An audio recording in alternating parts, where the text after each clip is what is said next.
Introduction: The Light in the Ruins. In the heart of a storm-tossed France, when churches were burned, priests exiled, and the voice of God was silenced by the roar of revolution, a single woman dared to become a beacon in the shadows. Marie-Madeleine Postel was no noble warrior, no prophet with visions of fire, but a humble schoolteacher with a soul of steel and a heart ablaze with mercy. This is her story of defiance in the name of faith, of daring in the name of love, and of a relentless compassion that shaped generations. Through war, poverty, and peril, she founded not just a school, not merely a convent, but a living testimony to the power of one woman's unwavering yes to God.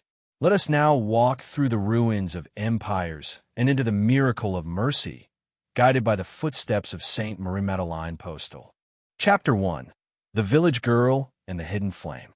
In the windswept village of Barfleur, Normandy, where fishermen rose with the tide and the scent of salt clung to every stone, a girl named Madeleine Postel was born in 1756.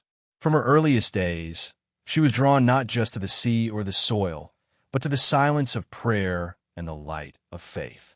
She was the daughter of a rope maker, raised in simplicity, but there was a strength in her gaze that marked her for more than an ordinary life. As a child, she showed an unusual hunger for learning. In a time when education for girls was rare, she was sent to a Benedictine school, where she studied not only letters but the scriptures. There, a fire took root in her, a fire of purpose. She longed to serve God, not behind convent walls, but out in the world, among the forgotten, the poor, the young. And so, still in her 20s, she opened a small school for girls in her hometown. Her lessons were more than arithmetic and reading. They were acts of love. She taught dignity, virtue, and devotion, weaving prayers into the fabric of every day. Her schoolroom became a quiet sanctuary, a place where God's name could be spoken with reverence. But even this humble mission would soon be threatened. The French Revolution came like a flood, drowning altars, burning churches, and silencing the clergy. The name of God was banished from public life. Priests were hunted. Mass was forbidden. Yet Marie-Madeleine did not flee. She did not yield. In secret, she continued her mission.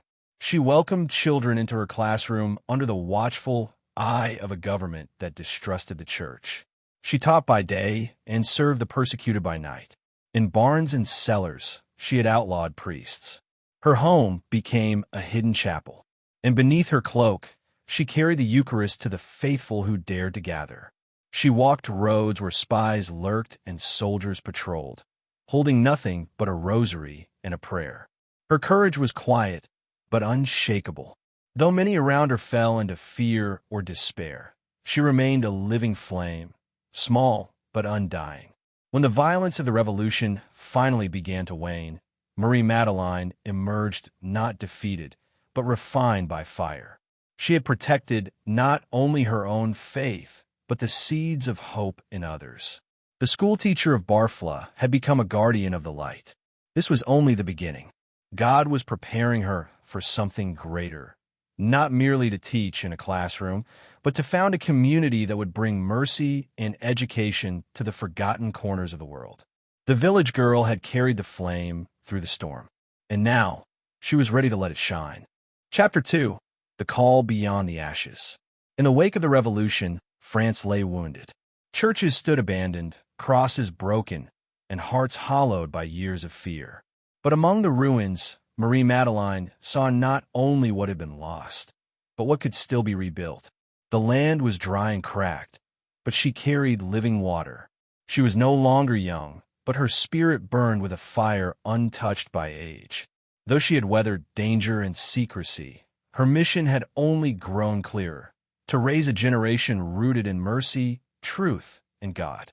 The time had come to gather others, to no longer work alone. In 1807, moved by prayer and providence, she founded a small religious community, an audacious act in a time still uneasy with the church. They were few, poor, and without recognition. Yet Marie-Madeleine named them the Sisters of the Christian Schools of Mercy.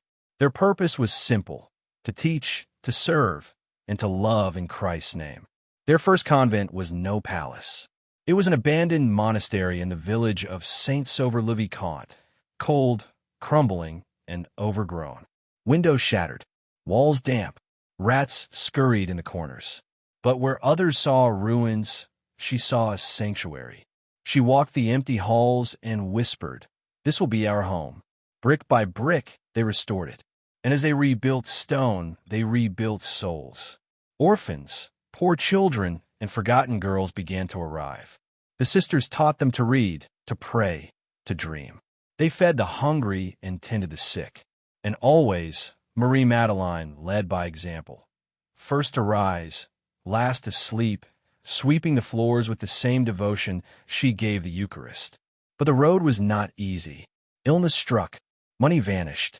Some sisters left disheartened. Church officials doubted her. Critics called her unqualified, a mere schoolmistress pretending to be a founder. Yet she never turned back.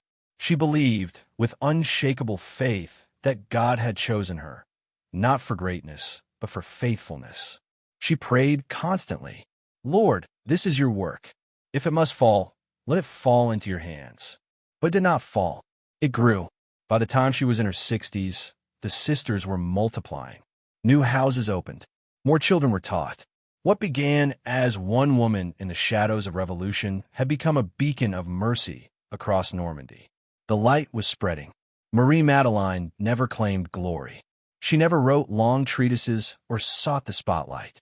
She simply lived the gospel, day by day, child by child, wound by wound. Her authority was not in title, but in witness. She had answered the call beyond the ashes. And now, her flame had become a fire. Chapter 3, Trials of the Heart. As the years passed, the congregation grew, not only in number, but in burden. Leadership brought more than joy. It brought decisions that weighed heavy and storms that no rulebook could quiet. And though Marie-Madeleine had always walked by faith, she now entered a season where even faith was tested. Disagreements began to surface within the community. Young sisters, filled with zeal but lacking vision, questioned her methods. Others desired a more comfortable path, resisting the hard labor and strict discipline that Marie-Madeleine upheld. Some asked, why cling to poverty? Why such silence? Why such sacrifice? But she answered not with anger, but with tears and prayer. "My daughters," she would say gently, "our poverty is our strength.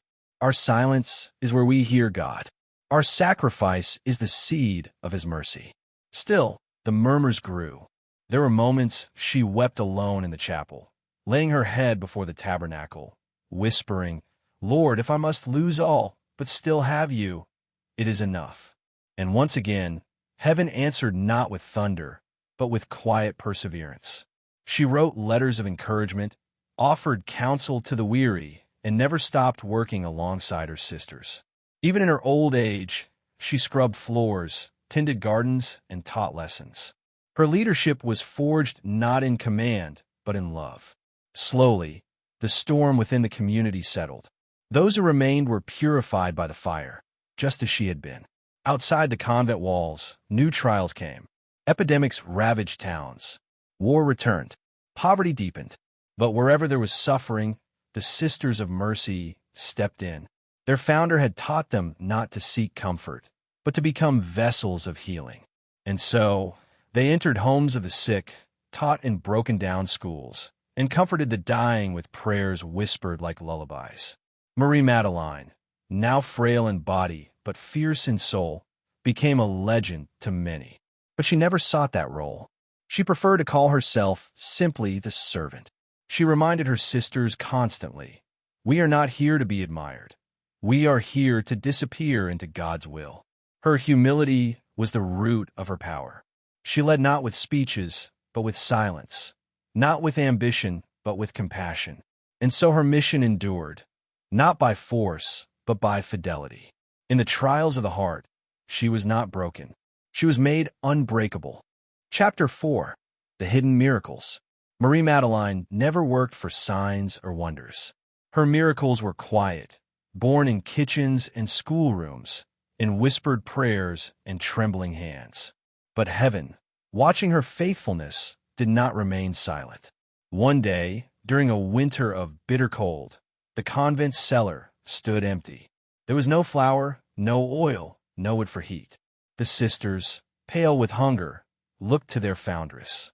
She said nothing dramatic, only this: God will provide. He has never failed us yet. That night, a knock came at the gate. A stranger, bundled in a heavy cloak, left a sack of food and disappeared before a name could be asked. Days later, another donation arrived, just enough to carry them through. It was not wealth. It was manna. On another occasion, a young girl brought to the sisters lay dying with fever. Her body convulsed. The doctors had given up. Marie-Madeleine entered the room, knelt beside her, and whispered a prayer into the silence. She made the sign of the cross on the child's forehead. Within hours, the fever broke. Word of these healings spread, but she refused to speak of them. "Give thanks to God," she would say. "I'm only his broom. He sweeps with me and then sets me aside." Yet the people knew. Pilgrims began arriving. Women brought sick children. Young girls asked to join the order, inspired not by glory, but by the peace they saw in her eyes. Perhaps the greatest miracle of all was the transformation of lives. Girls who had once been forgotten, orphans, beggars, daughters of laborers, now stood tall, educated, clothed in dignity and purpose. Many became teachers, nurses, and sisters themselves. Generations were shaped by her hands and prayers. And still, she remained unseen by the world. No cathedral bore her name. No titles followed her. Her miracles were of the kind that leave no record, only traces in the soul. In a time when saints were imagined as warriors or kings, she revealed another path: the holiness of daily sacrifice, of silent endurance, of a life poured out like oil upon the altar of love. She did not walk among thunder. She walked among whispers, and that was enough. Chapter 5, The Final Light. Age crept upon her like mist over the fields, soft but certain. Her steps slowed. Her hands trembled. Her eyes, once sharp with watchfulness, now burned more with memory than with sight. Yet Marie-Madeleine Postel remained steadfast. Each day, she rose before the sun and prayed long after others slept. She knew her time was drawing near, but she feared no end, only the thought of leaving her sisters unguarded. To them, she was more than a mother. She was the rock on which they stood. In her final years, she entrusted leadership to those she had trained, reminding them not to chase recognition, but to keep teaching, keep serving, keep loving. "Let no one leave your classroom," she would say, "without having learned something of God." Though her strength waned, the mission flourished. New foundations opened across France. Letters arrived from bishops requesting her sisters. Her name, once unknown, now reached places she would never travel. And yet, she remained the same, humble, silent, focused. As illness crept in, she asked not for healing, but for grace. When pain struck, she offered it for the suffering of others.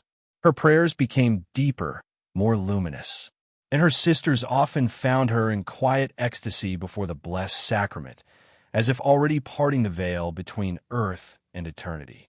On July 16th, 1846, after a long life poured out in mercy, she closed her eyes for the last time. She died in the very house she had once swept with her own hands, surrounded by the community that had grown from seed of faith sown in revolution. There were no grand monuments, no great funeral procession, but those who knew her wept, not from despair, but from reverence.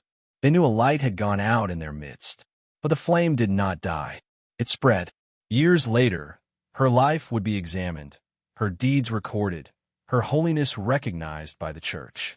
In 1925, she was canonized by Pope Pius XI, not for visions or grandeur, but for a lifetime of courageous, hidden love. A saint not of spectacle, but of mercy. Today, her sisters continue across the world, educating, healing, lifting the forgotten. And her name, Saint Marie-Madeleine Postel, echoes in schools, chapels, and hearts wherever compassion walks quietly. She lived without fear, led without pride, and died without regret. Her light remains, In a world wounded by noise and ambition, Saint Marie-Madeleine Postel showed us the strength of silence, the power of mercy, and the radiance of a soul fully given to God.